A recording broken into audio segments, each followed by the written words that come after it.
Hey guys, welcome back. This is going to be the review of the God of High School, episode 8.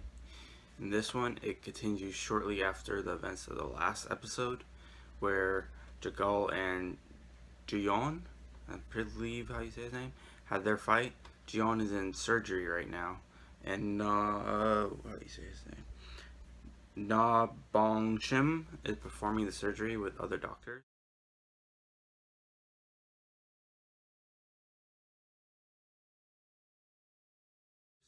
As Jeon's grandfather, who is a member of the Six, is watching and talking to Mujin Park.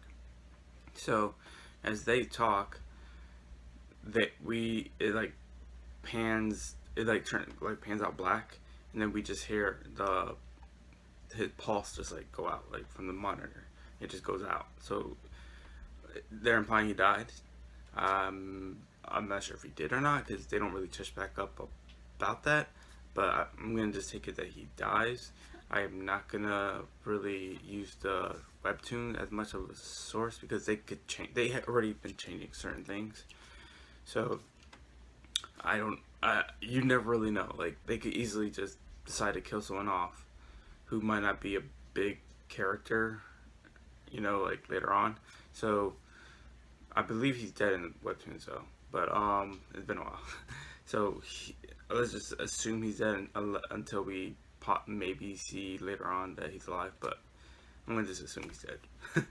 um, then we go into the next fights, which is South Jeolla versus South Chungcheong.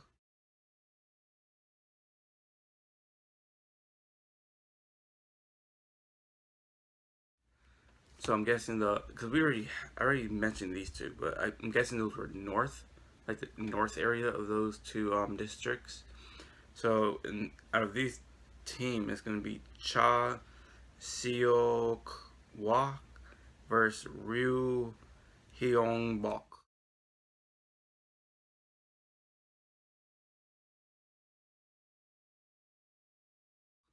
Hopefully, I said it somewhat alright.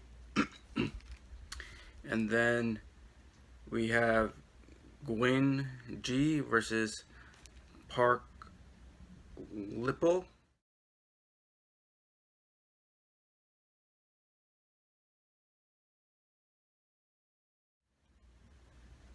I believe I said that correct too. But yeah, he uses a martial arts called Taejin. So we already got like a glimpse of a Park. I'm gonna just say Park. I know there's other people with the last name Park, but Park, we saw a glimpse of what he could do when we first saw him with Jugok. Jugok used like his power, like that made like that mouth thing under Park, and Park just like burned it to crisp. But he didn't use that power in here. He just used straight up martial arts. Whereas his opponent, um, G or Gi, if you like, you could say either way, I guess. Let's say Gi, I guess. Gi uses his borrowed power, which makes like these black dust. Which is for anyone who watched Naruto. The third Kazekage use magnetic release to make metal dust into weapons. It looks just like that.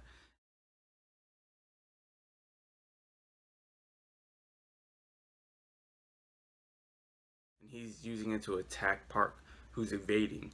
And then Park uses a special move that makes him it's called where is it? The transcendence of life, or transit of life.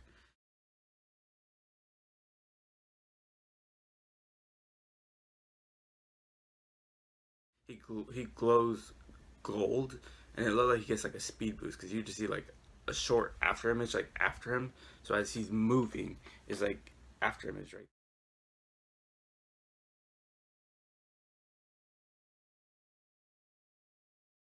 there. He's dodging and he goes in like close in, and he does like an uppercut kick, which is called Falling Leaf Inferno.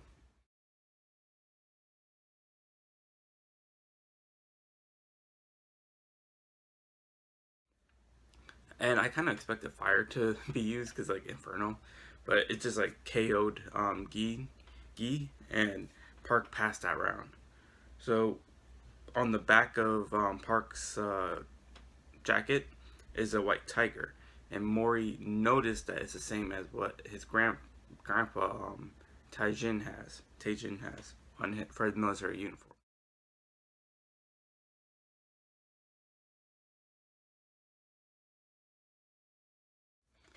And after that fight, we see Han and Mira walking with Mori, and Han and Mira is talking about awakened power, and then they are noticing that a lot of people have it in the nationals.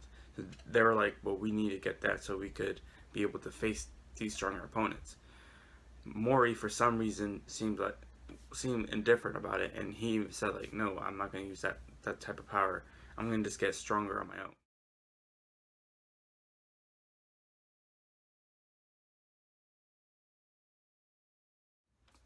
And the other two noticed that there was something wrong, but Mori just walks off at that point.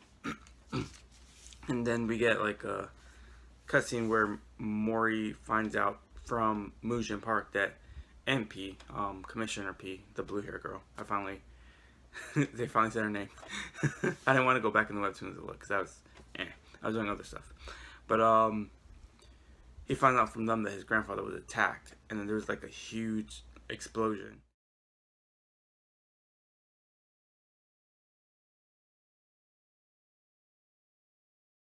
And that it was a borrowed power.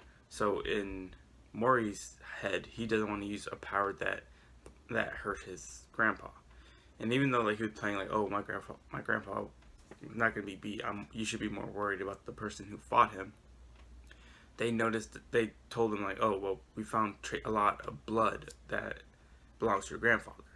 So he he's walking and we see that he has thoughts that like if he was stronger that he would go to his grandpa, but he can't because if he tries to go there, he could be like if his grandpa's okay, he could be used as a bargaining chip for his grandpa to, like have to like fall into a trap or whatever.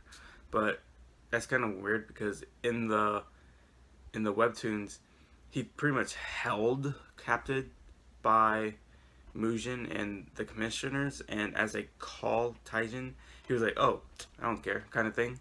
So he like, if you mess with my grandson, you guys are gonna regret it. As in like, Mori would be able to take them out if he got like serious.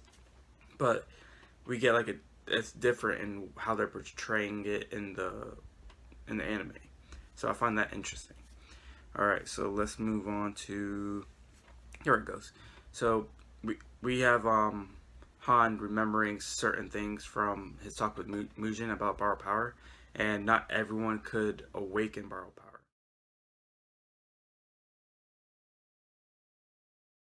Even if they trained for years to try to gain it, they most likely might not get it. Whereas some people who just had a flash of inspiration might just get it.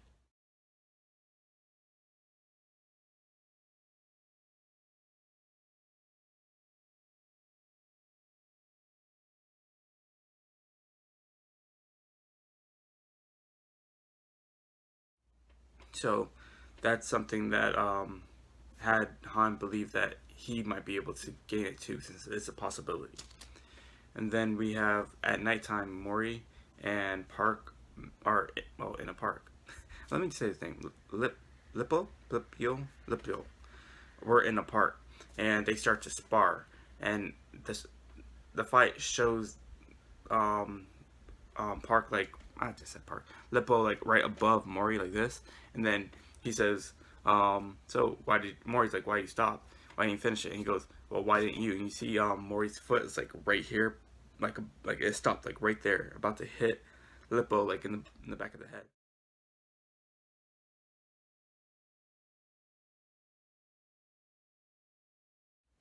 So they call that a draw, and he's like, "I can't wait to like fight you in the ring.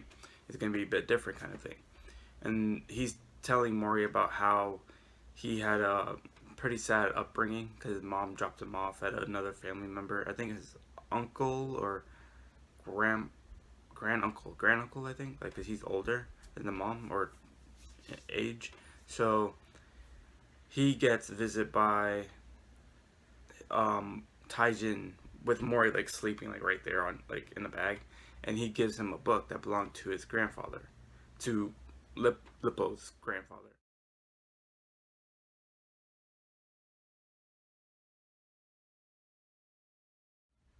Which is the martial arts styles that Lippo, you know, uses now. So, and he gives him some, you know, good advice and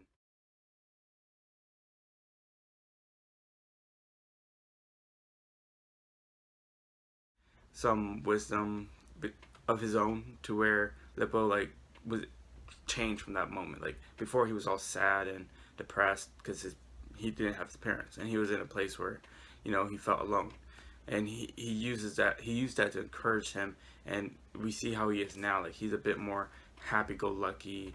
He has people that he's cool with, you know, his two teammates, and we see that he wears that as a sign of respect and honor for Taijin, and possibly his grandpa too, since they both were in the same unit in a way.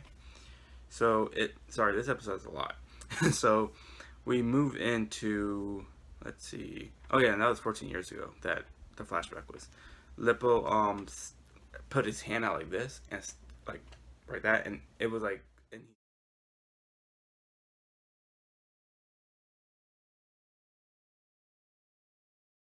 stopped a spike slash tooth attack from Jugok right behind Mori Jin, who later on reveals that he couldn't even move. So he stopped that, and then they had like short exchange of words, and then he leaves, and then Lippo leaves, and Mori Jin gets more not fired up, but more determined to get stronger. So we see him training a little bit, like in a coat. I'm surprised he didn't just go back to the old man and try to train with him. But yeah, he trains like in the park a little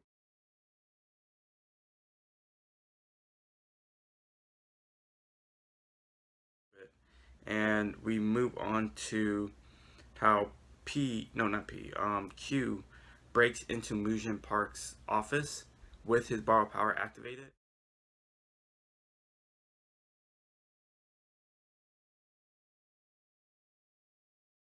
and he like goes up to him and says like, did you really let Sim wait, how do you say his last name?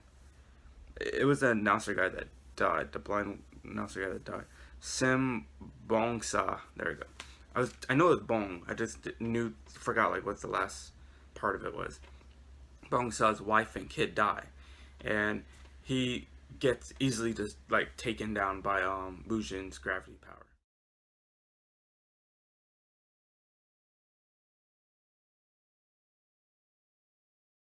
And P later on tells Q that no, I use my marionette powers to make a clone of them, and that's what knocks members killed.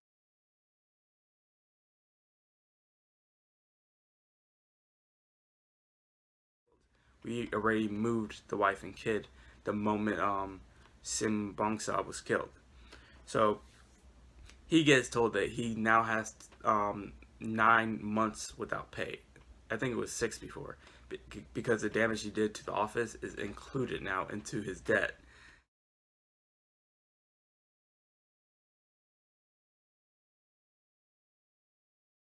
So we see him over here like looking for like money like under this machine, and then Han walks up and asks him like, "What are you doing?" And then we see Han treating him to food and asks him to teach him how to unlock his own borrow power.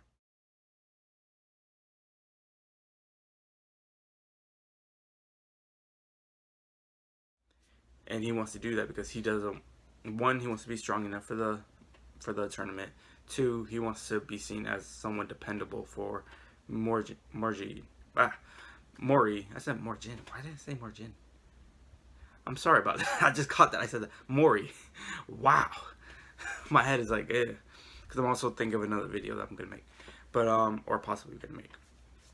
So, Mori, he wants to be, because he knows Mori has something that's, that he's going through with, but he's not telling them because he probably thinks that Han's not dependable, but that's not really it. It's just that I guess he doesn't know how to express it to his friends because, you know, these are his first real friends.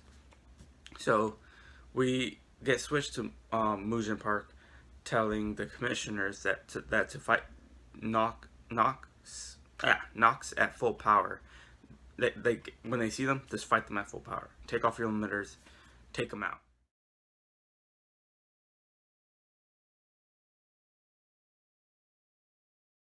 Because they're coming for us. We're gonna take care of them first, kind of thing.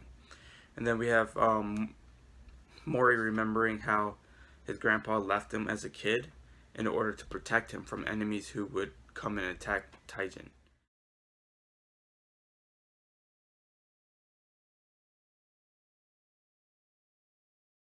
And he wants him to, you know, get strong, make friends, have a good life. And then, like, when he comes back, we see Han and Mira there because they got an alert from their bands that told them that it was Mori's birthday.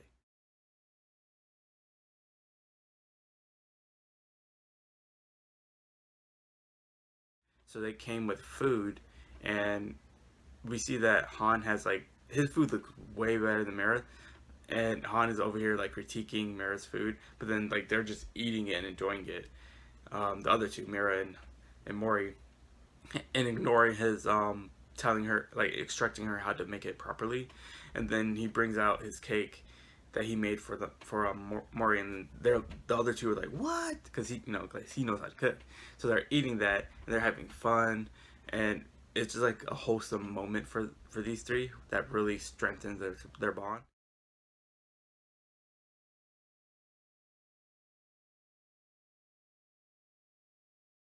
And it ends there, but that's also like the end credits.